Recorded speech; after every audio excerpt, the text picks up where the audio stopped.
Hello मेरे प्यारे विद्यार्थियों, आपका मेरे चैनल एग्जाम टू जॉब में हार्दिक स्वागत है। जैसा कि आपको पता है कि अब रेलवे के एग्जाम 15 दिसंबर से होने वाले हैं। भगवान करे सब अच्छा हो और कोरोना जल्दी से चला जाए और आपके सारी वैकेंसियां जल्दी क्लियर हो। तो उसी के दौर में हम लोग आज साइंस के क्वेश्चन जो आपके एग्जाम में आते हैं, आपको पता है कि जो आपके सिलेबस में आरआरबी में एग्जाम में आने वाले हैं उसमें जो है मैथ के पोर्शन होंगे, जीए के पोर्शन होंगे, फिजिक्स में केमिस्ट्री बहुत इंपॉर्टेंट, फिजिक्स बहुत इंपॉर्टेंट, बायोलॉजी बहुत इंपॉर्टेंट। ये पोर्शन आपके पास तो रहेंगे प्लस रीजनिंग के क्वेश्चन रहेंगे। तो आप तैयार हो जाइए। आज से हम लोग साइंस के सारे क्वेश्चन सारे सीरीज करेंगे। जैसे क्वेश्चन आया है, जैसे क्वेश्चन आने वाला है, सारे टाइप के क्वेश्चन हम लोग यहाँ पे करेंगे। मैथ और साइंस ये मेरी गारंटी है कि मैं आपको कराऊंगा। और हम लोग बहुत जल्दी लाइव क्लास गूगल मीट पे रेलवे के लिए स्टार्ट कर रहे हैं, सुबह 7:30 से 8:30 के बीच में। तो मेरा रिक्वेस्ट है आप लोगों से कि जो लोग अगर लाइव क्लास गूगल मीट पे पढ़ना चाहते हो, वो जो है हम डिस्क्रिप्शन बॉक्स में आपको जो है अपना नंबर, व्हाट्सएप नंबर प्रोवाइड कर देंगे। आप हमको मैसेज करिएगा। उसकी जो फिजिक्स और मैथ की जो फीस रहेगी वह 500 रुपए पर मंथ रहेगी, मैंने आपको पहले भी बता दिया। उसके बाद आप लाइव 1 घंटे पर डे अपना प्रैक्टिस करेंगे। तो जिसको होगा वो हमारे व्हाट्सएप के थ्रू आप कांटेक्ट करिए। पेमेंट कैसे होगा आप हमसे मैसेज देंगे, हम आपको बताएंगे। तो चलिए आज जो हम क्वेश्चन स्टार्ट करेंगे साइंस से, फिजिक्स से स्टार्ट करेंगे और फिजिक्स के वही क्वेश्चन स्टार्ट करेंगे। बेसिक कंसेप्ट से पहले वैसे क्वेश्चन आपको स्टार्ट करना है जो कि बार बार एग्जाम में आते हैं। तो चैप्टर वाइज हमारा मेन मकसद ये नहीं है कि केवल हम क्वेश्चन टू क्वेश्चन करेंगे। हमारा मेन मकसद है कि हम जो है आपको उस टॉपिक पे, जो टॉपिक हम लोग कवर करेंगे उस पे सारी चीजें एक्सप्लेन करेंगे, उस चैप्टर को बढ़िया से जानेंगे। तो एक चैप्टर आपका है वर्क, एनर्जी एंड पावर। इससे बहुत क्वेश्चन अगर आप उठा के देख लीजिए तो बहुत सारे क्वेश्चन आपको मिलेंगे। तो इसके लिए हम ब्रीफ डिस्कशन इसमें करेंगे कि सर वर्क, एनर्जी और पावर के क्वेश्चन कैसे हम लोग सॉल्व करते हैं। विशेषकर स्पेशल रेलवे के लिए हम लोगों ने ही बनाया है इसको, तो ध्यान रखिएगा। वर्क, एनर्जी, पावर में सबसे बड़ी बात होती है वर्क और एनर्जी और पावर। अगर हम आपसे कहें सर वर्क क्या होता है, तो आप ये कहते हैं सर कि अगर आपने कोई बल लगाया, किसी ऑब्जेक्ट पे बल लगाया और उसका डिस्प्लेसमेंट हो गया, मतलब एक जगह से अगर वस्तु जो है दूसरी जगह पे मूव कर जाए, तो सीधा सीधा आप कहते हैं सर कि जो है हमारा वर्क होगा। आप कोई पहाड़ हो, कोई दीवार हो, उस पे वर्क आप फोर्स लगा रहे हो, लेकिन दीवार इतना इधर से उधर हो रही है ना, पहाड़ इधर से उधर हो रहा है। इसका मतलब आपके द्वारा लगाया गया फोर्स से कोई डिस्प्लेसमेंट हुआ नहीं। इसका मतलब आपका वर्क डन वहां पे क्या है, 0। इसका मतलब दो चीजें बहुत अनिवार्य है कि अगर आप जब वर्क करते हैं तो उसके लिए फोर्स और आपको क्या चाहिए, डिस्प्लेसमेंट। इसीलिए लिखा जाता है कि sir W=F/d, force into displacement. कभी कभी हम लोग W को, कभी कभी क्या यहाँ डॉट प्रोडक्ट होता है तो FD cos थीटा लिखा जाता है। क्यों लिखा जाता है? क्योंकि देखिए जो वर्क होता है वो एंगल पे भी डिपेंड करता है।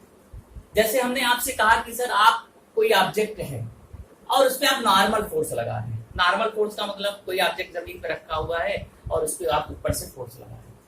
अच्छा, आप जब ऊपर से फोर्स लगाएंगे एन मतलब आप मान लीजिए ऑब्जेक्ट आपके पास इस तरह से और आप इधर फोर्स लगा रहे हैं, पार्टिकल इधर है, तो भाई इधर फोर्स करेंगे तो नीचे तो जाएगा। इसका मतलब डिस्प्लेसमेंट 0 है। इसका मतलब आपने जब नॉर्मल फोर्स लगाया तो वहां पे आपका जो वर्क डन हुआ वो क्या हुआ, वो आपका 0 हो गया। इसका मतलब कि वर्क डन हमारा एंगल पे भी डिपेंड करता है। यहाँ पे देखिए अगर थीटा = 0 डिग्री हो जाए तो कॉस थीटा की जो वैल्यू होती है मैक्सिमम वन होती है। तो जो W होगा आपका मैक्सिमम वर्क होगा W=F2। ध्यान रखिए। दूसरा, अगर हम कहें कि सर cos थीटा की वैल्यू 90 डिग्री हो जाए, तो जैसे अगर आप रखेंगे तो W सही है, लिखते हैं कि W=F/d और cos 90 रखेंगे तो cos 90 का मान 0 होता है। आपका वर्क डन क्या हो जाएगा 0। इसका मतलब एक ध्यान रखिएगा कि जो वर्क डन होता है वो 90 डिग्री पे हमारा क्या हो जाता है 0। इसका मतलब जो फोर्स लगता है और जो डिस्प्लेसमेंट होता है अगर उसी के अलॉन्ग हो, अगर फोर्स डिस्प्लेसमेंट के अलॉन्ग होता है तो आप कहते हैं कि सर वर्क डन हो रहा है। लेकिन अगर आप नॉर्मल बनाएंगे तो आपका वर्क डन नहीं होगा। अब जरूरी नहीं कि 0 है 90 है, हो सकता है कि आप ऑब्जेक्ट पे इस तरह से एंगल बनाते हुए 30 डिग्री का बना दिए हो, तो आप थीटा की वैल्यू क्या रख देंगे 30 डिग्री रख देंगे, तो आपको FT cos 30 की वैल्यू आपको निकालना पड़ेगा। तो इस तरह से जो वर्क होता है वो थीटा पे भी डिपेंड करता है, इस चीज को आपको ध्यान रखना है। दूसरी बात, कभी कभी आपसे पूछ लेता है कि सर वर्क का यूनिट क्या होता है। बहुत सारे SI यूनिट में इसका जूल भी होता है, अर्ग भी होता है। ये जो अदर्स में अगर आप करेंगे तो अर्ग में भी लिखा जाता है, इलेक्ट्रॉन वोल्ट में भी लिखा जाता है। तो इन सब चीजों को आपको ध्यान रखना है कि ये जो वर्ग के जो यूनिट्स होते हैं वो हमारा क्या होता है। ठीक है, जब हम लोग यूनिट और डायमेंशन पढ़ेंगे तो उसमें आपको हम सारी चीजें, चाहे वर्क का हो, पावर हो या इलास्टिसिटी हो, जितने भी सारी चीजें होती हैं सबका यूनिट डायमेंशन सब हम आपको बताएंगे।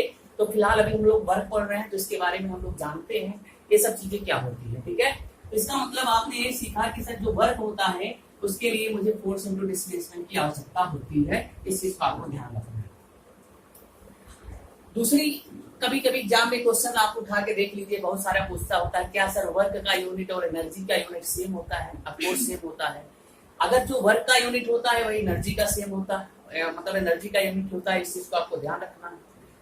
वर्क और एनर्जी एक दूसरे से रिलेटेड होते हैं। क्यों? क्योंकि आप यही कहते हैं कि सर यदि किसी वस्तु में कार्य करने की क्षमता है तो इसका मतलब उसमें एनर्जी है। इसका मतलब अगर वस्तु में कार्य करने की क्षमता है तो भाई एनर्जी है, और अगर एनर्जी है तो इसका मतलब उसमें कार्य करने की क्षमता है। तो एक दूसरे से इंटर रिलेटेड होते हैं। इस चीज को आपको ध्यान रखना है। ठीक है, दूसरी वाले ध्यान से समझिएगा कि ये तो आपका वर्क है। अब जैसे इसमें बहुत सारी चीजें होती हैं कि क्वेश्चन भी अगर पूछा जाता है कि सर मान लीजिए कि एक आदमी है और वह 5 किलोग्राम का बॉक्स लिया है और 5 किलो बॉक्स लेके खड़ा हुआ है तो उसके द्वारा वर्क डन क्या होगा। अच्छा ये बताओ, जब आदमी है और बॉक्स लेके खड़ा है तो क्या वो डिस्प्लेस कर रहा है, मूव कर रहा है? नहीं कर रहा है। जब नहीं कर रहा है तो इसका मतलब उसका डिस्प्लेसमेंट क्या है, उसका डिस्प्लेसमेंट 0 है, तो उसके द्वारा वर्क डन नहीं होगा। लेकिन यही अगर मैं आपसे कह देता कि सर वो आदमी है और कुछ देर मतलब कुछ आगे जा रहा है, 10 मीटर 20 मीटर आगे जा रहा है, तो इसका मतलब उसने डिस्प्लेसमेंट भी किया, उस पर फोर्स भी लगा, तो दैट मींस उस पर वर्क डन हुआ है। इस चीज को आपको ध्यान रखना है। बहुत सारी चीजें होती हैं और भी अच्छे अगर आप हाई स्कूल इंटर लेवल में जाएंगे तो वहां पे भी बहुत सारे मिलेंगे। जैसे अगर आपसे हमने कह दिया कि सर कि वर्क डन जो है एक आदमी है और जो है 10 किलो का वेट लिया, मतलब 10 किलो का पानी खींच रहा है। मान लीजिए बाल्टी है, उसमें 10 किलोग्राम की बाल्टी है, उसको ऊपर खींच रहा है, तो भाई बाल्टी ऊपर आ रही तो इसका मतलब वर्क डन हो रहा है। तो बहुत सारे ऐसे छोटे छोटे क्वेश्चन मिलेंगे जहां पे आप समझ सकते हैं कि सर वर्क क्या होता है। ये तो बेसिकली कंसेप्ट है। दूसरा, वर्क जो होता है और एनर्जी, जब मैंने आपसे कहा कि एक दूसरे से इंटर रिलेटेड होते हैं तो ध्यान रखिएगा कि वर्क और एनर्जी कैसे रिलेट होते हैं। तो वर्क 2 तरह से होते हैं। एक तो वर्क जो है कांस्टेंट फोर्स के थ्रू होता है और एक जो है वर्क होता है वेरिएबल फोर्स के थ्रू। कांस्टेंट फोर्स और वेरिएबल फोर्स में अंतर होता है। जब आपसे कोई ग्राफ पूछेगा, अगर आपसे कोई ग्राफ पूछ लिया कि सर कांस्टेंट ग्राफ और वेरिएबल ग्राफ, तो इस तरह से अगर आप ग्राफ बनाते हैं तो इसका मतलब अगर हमें कहें कि एफ है और जब हमने अभी लिखा था W=FT, एफ और डी का जो ग्राफ बनेगा, एफ और डी का जो ग्राफ बनेगा इस तरह से, तो ये आपको क्या देता है कि कांस्टेंट फोर्स के द्वारा वर्क होता है, कांस्टेंट फोर्स के द्वारा वर्क होता है। Work done, work by the particle at constant force. दूसरा, अगर आपको कहीं इस तरह से मिला है, इधर एफ है इधर डी है, तो ये जो है वर्क है और work done by the particle in variable force, by variable force. तो वेरिएबल फोर्स का मतलब यहाँ पे अगर आप ध्यान से देखिए तो जो है फोर्स जो है वेरी कर रहा है। इस तरह से अगर आप इसका एरिया निकाल लेंगे तो जो एरिया अंडर दिस कर्व होता है, मतलब अगर हम इस सारे का एरिया निकाल लें तो ये जो एरिया होगा यही हमारा क्या होगा, वर्क डन होगा। इसलिए हम आपको समझाते हैं कैसी चीजें होती हैं। अभी आपको हम 1 मिनट समझाते हैं, लेकिन उसके पहले आप ये समझ लीजिए work done by the constant force and work done by the variable force की अगर बात किया है तो उसको थोड़ा सा प्रूव करते हैं। काइनेटिक एनर्जी के टर्म में, जैसे अगर आपने कभी देखा होगा कि इक्वेशन तो होता है v square equal to u square plus 2as होता है, ये न्यूटन का थर्ड, काइनेमेटिक्स का थर्ड इक्वेशन होता है। आप एक काम करिए, इसको इस तरह से लिखिए, v square u square equal to 2as, आपने लिख दिया। v square minus u square equal to अगर 2as है, आप काम करिए 1/2m से इधर भी, 1/2m से इधर भी, 1/2m से इधर भी मल्टीप्लाई कर दीजिए, तो a हो जाएगा 1/2 इंटू 2as, 2 से 2 कट गया, इसको लिखेंगे 1/2 mv square minus 1/2 mu square equal to, cut गया, तो अब यहाँ पे आपने 1/2 m से किया था ना, तो 1/2 m, तो यहाँ m a इंटू s आया, फिर 1/2 mv square minus 1/2 mu square equal to, ma को हम लिखते हैं f इंटू s और fs को लिखते हैं हम लोग w। इसका मतलब जो वर्क डन होता है, ये initial kinetic energy, sorry final kinetic energy और इनिशियल काइनेटिक एनर्जी है, तो आप एक टर्म में ये भी लिख सकते हैं यहाँ से कि सर जो वर्क डन होता है, वो change in kinetic energy kF minus ki पे ही डिपेंड करता है। इसको ध्यान रखना है। तो वर्क डन पार्टिकल अगर आपको निकालना है तो आप कुछ मत करिए, आप चेंज इन काइनेटिक एनर्जी निकाल लीजिए, वही आपका वर्क डन हो जाता है। इस चीज को आपको ध्यान रखना है, ठीक है, इसको ध्यान रखिएगा। ये फार्मूले भी कभी कभी आते हैं, तो इसको आपको ध्यान रखना है। अब क्वेश्चन हालांकि रेलवे पूछेगा तो अच्छा ही क्वेश्चन पूछेगा, आपने अभी हम आपको दिखाते हैं कैसे कैसे क्वेश्चंस आएंगे, वेरिएबल के थ्रू कैसे क्वेश्चंस आएंगे। दूसरी बात, जब वेरिएबल फील्ड के द्वारा होगा, आपको पता है k equal to 1/2 mv square होता है कि नहीं, k equal to 1/2 mv square होता है, आपको नाम दें। k के रिस्पेक्ट में आप इंटीग्रेट कर दीजिए, dk by dt equal to 1/2 2mv, जब इंटीग्रेट करेंगे या इसको ऐसे लिखिए, हम कॉमन ले लीजिए। अब जब इसका dk d बाई dt करेंगे तो 2v आएगा इंटू dv बाई dt आएगा। एक चीज आप समझ रहे हैं, इस चीज को आपको ध्यान रखना है, ठीक है। अब देखिए 2 से 2 क्या हो गया, कट गया, तो dk by dt equal to, यहाँ क्या बचा भाई, mv into dv by dt। इस चीज को आपको ध्यान रखना। अब आपने कहा था, आपने तो कहा था कि सर mv है और dv बाई dt को आप क्या लिखते हैं, ध्यान से समझिएगा, dk by dt equal to m dv by dt को ma लिखते हैं, तो ma इंटू b हो गया है।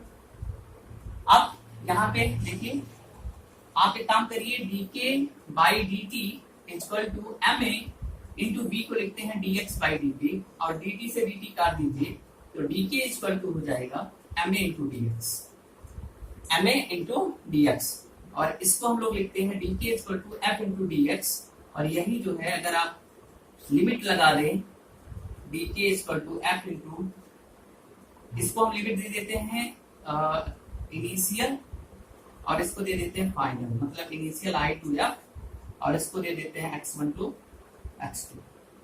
तो जो आप करते हैं कि sir change in kinetic energy kF minus ki, ये जो होगा f into x2 minus x1, ये आपका जो है चेंज इन काइनेटिक एनर्जी हो जाता है। ये आपको डिस्प्लेसमेंट दिखाता है, आपको फोर्स दिखाता है, चेंज इन काइनेटिक एनर्जी हो जाता है। तो ये आप वेरिएबल फोर्स के थ्रू वर्क डन कैसे निकलता है, इस चीज को आपको ध्यान रखना है। आप किस मेथड से इसको लगाएंगे। अब देखिए, इससे क्वेश्चन आपको क्या पूछेगा एग्जाम में, जब भी आपसे पूछेगा तो क्वेश्चन पूछेगा। तो जैसे अगर हम आपसे कहेंगे क्वेश्चन है कि सर इफ ए पार्टिकल या force, if a force F equal to kx acts on a particle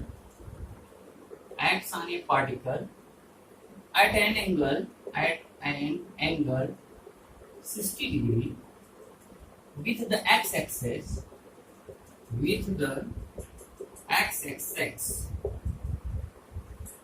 the work done in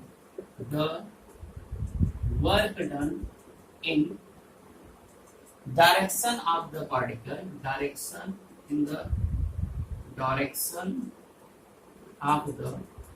particle, particle from x1 to x2। अब ऐसे जब क्वेश्चन आ जाएगा, मान लीजिए आपने, और आया भी है, रेलवे में भी आया क्वेश्चन है, तो इन सब क्वेश्चनों को आप कैसे करेंगे कि सर अगर कोई फोर्स या फिजिकल टू kx जो है किसी पार्टिकल्स पे लगा हुआ है और एंगल आपको 60 डिग्री दिया हुआ है विद द एक्स एक्सेस, तो वर्क डन कितना होगा? अगर इस चीज को आपको प्रूफ करना होगा तो आप कैसे करेंगे? तो देखिए बड़ा सिंपल सा प्रोसेस है।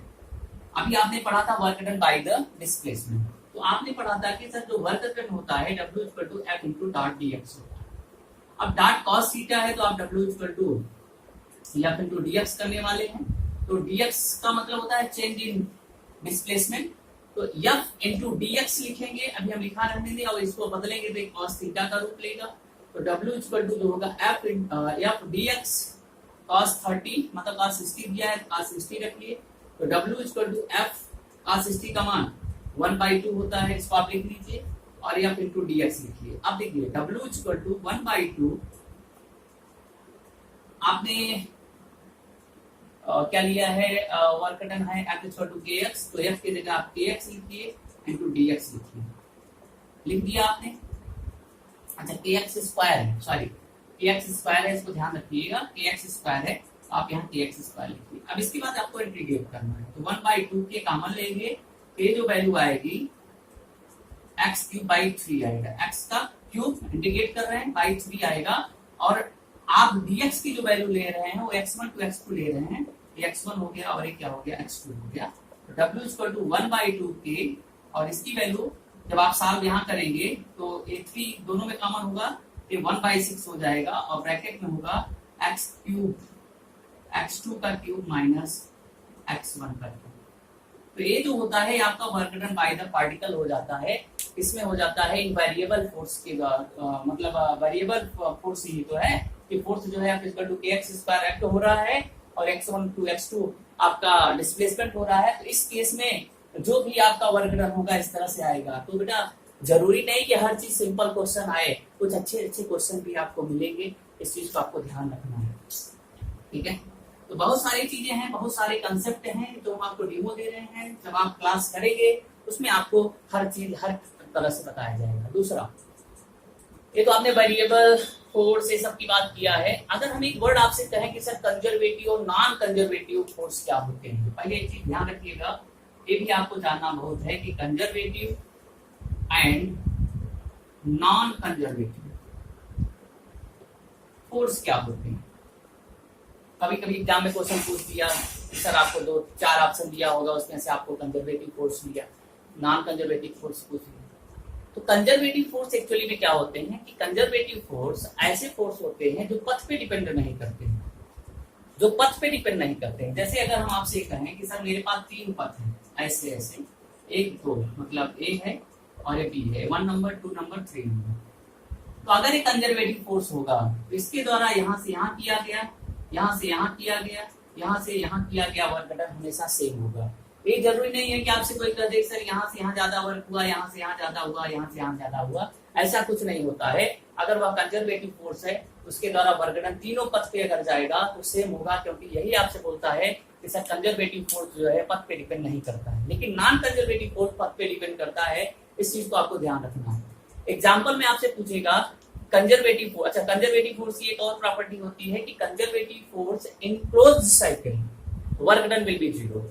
एक क्लोज्ड साइकिल में अगर वर्क डन हो रहा है तो वो जो है 0 होगा, क्योंकि वो कंजर्वेटिव फोर्स है। दूसरा, अगर आपसे एग्जांपल पूछ लिया कि सर कंजर्वेटिव नॉन कंजर्वेटिव के एग्जांपल बताइए, तो याद रखिएगा कंजर्वेटिव फोर्स में ग्रेविटेशनल फोर्स, स्प्रिंग में लगा हुआ फोर्स, जो कोई पार्टिकल ऊपर से नीचे आता है वहां ग्रेविटेशन लगता है, और स्प्रिंग में जो फोर्स होता है वो हमारा क्या होता है, वो भी एक प्रकार से क्या होता है, स्टोर एनर्जी होती है, और वो कंजर्वेटिव होता है। तो ये सब जो होते हैं वो हमारे कंजर्वेटिव होते हैं। कंजर्वेटिव में फोर्स याद रखिएगा, अगर आपको कहीं कोई इक्वेशन दिया हो तो एक बार x और एक बार y रखने पर अगर दोनों वैल्यू सेम आ रही हैं फोर्स की, तो इसका मतलब कंजर्वेटिव फोर्स होता है। दूसरा, नॉन कंजर्वेटिव फोर्स जैसे फ्रिक्शन फोर्स हो गया, विस्कस फोर्स हो गया, तो ये सब जो चीजें होती हैं वो हमारी नॉन कंजर्वेटिव फोर्स होती है। कंजर्वेटिव फोर्स में जो एनर्जी मेंटेन होती है, लेकिन नॉन कंजर्वेटिव फोर्स में एनर्जी मेंटेन नहीं होती है, कहीं ना कहीं कुछ प्रॉब्लम हो जाता है। जैसे अब पार्टिकल ऊपर से नीचे गिर रहा है तो वहां कोई एयर रेजिस्टेंस नहीं होगा, इसका मतलब no loss of kinetic energy, no loss of the potential energy. लेकिन in the case of non conservative force कहीं न कहीं से अगर एनर्जी का लॉस हो गया, जैसे आप कोई बाल पटक रहे हैं, दीवार पे आवाज आई, हो सकता है तो आप पूरी तरह से जहां से फेंके थे वापस न जाए, क्योंकि उसकी जो एनर्जी थी वो ट्रांसमिट हो गई किसमें, साउंड एनर्जी में, हीट एनर्जी में, कुछ ना कुछ कहीं एनर्जी का ट्रांसफर हो जाता है। इस तरह से वो नॉन कंजर्वेटिव फोर्स होते हैं। इस चीज को आपको ध्यान रखना है, ठीक है, तो ध्यान रखिएगा।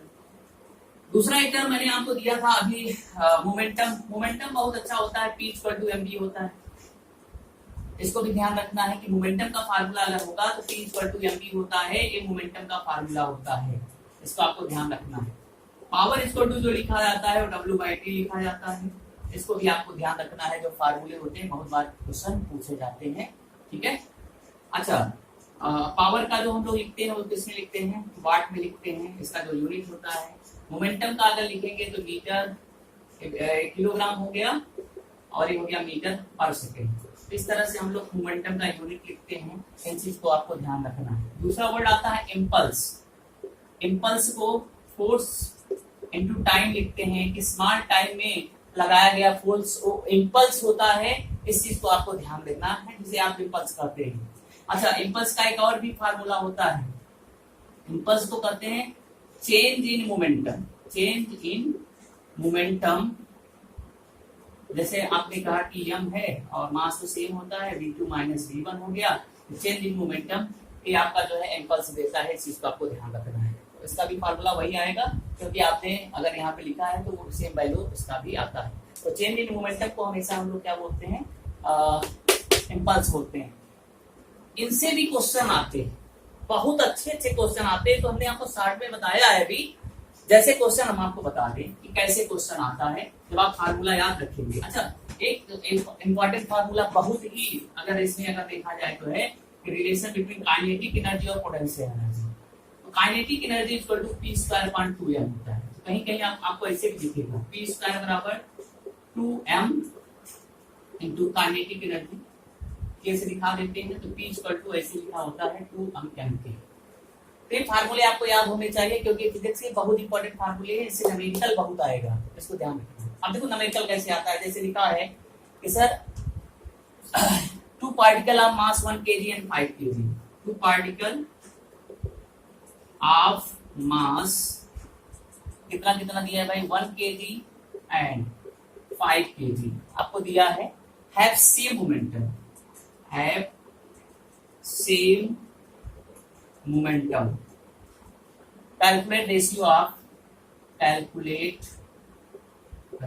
Of kinetic energy. अब आपसे पूछ लिया है, तो जब तक आपको भाई अगर सेम मोमेंटम में है, इसका मतलब आपको काइनेटिक एनर्जी का रेशियो निकालना है। तो आप सीधा सीधा उठा के रखेंगे कहाँ पे, देखिए ये relation, kinetic energy 1 upon kinetic energy 2 equal to P1²/2m1 upon P2²/2m2। ये फार्मूला बना दिए।